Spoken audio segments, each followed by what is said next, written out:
Quelques mots sur l'actualité sociale. Je parle de l'actualité sociale française. Évidemment, elle est extrêmement chargée en ce moment. Donc, il y a eu l'affaire des retraites. Elle est pratiquement bouclée.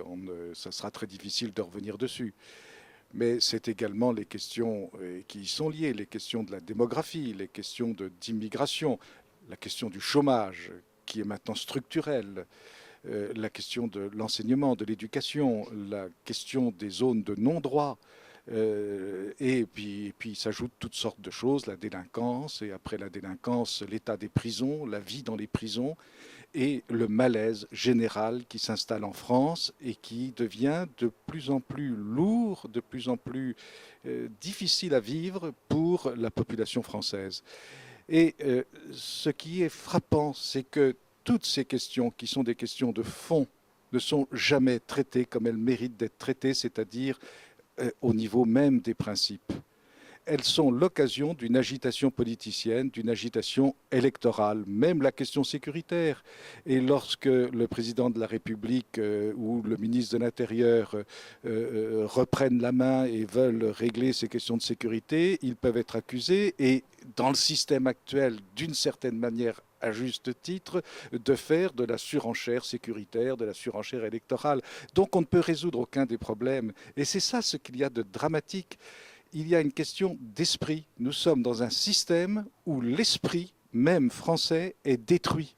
On a des questions graves à régler. L'éducation des jeunes générations qui arrivent.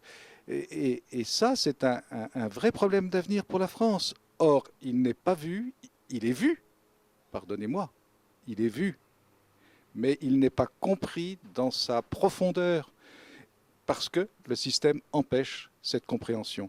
Et ça pose un problème de fond, qui est celui de la représentation.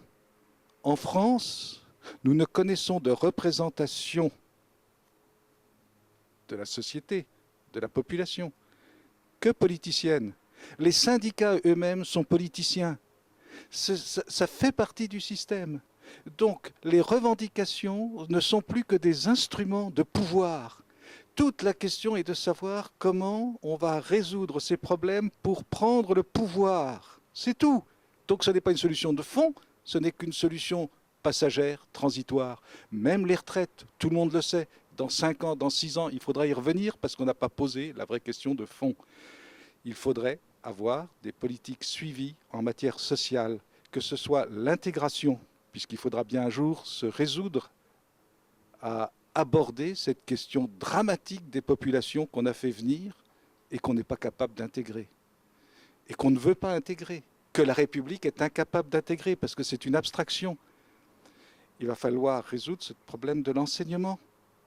Et d'ailleurs, tout cela va se résoudre d'une manière ou d'une autre, soit dans un éclatement généralisé, soit dans l'approche de solutions nouvelles qui vont se faire de manière libre, de manière associative, et quelquefois très bonne, par exemple pour l'enseignement, par exemple même pour s'occuper des populations qui sont littéralement abandonnées par l'État.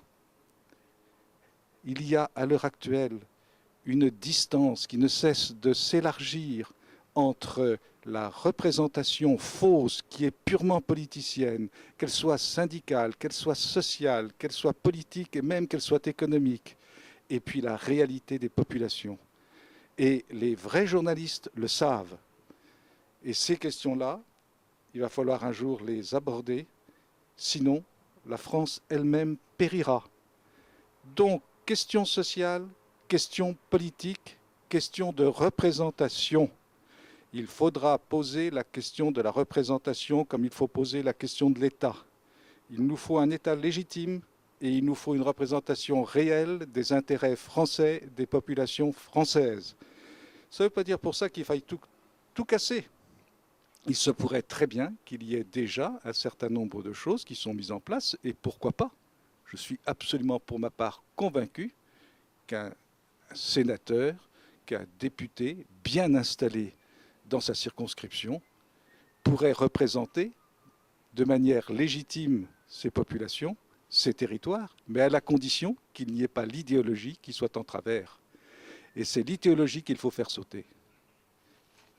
Voilà. Restaurons l'État et instaurons une nouvelle représentation.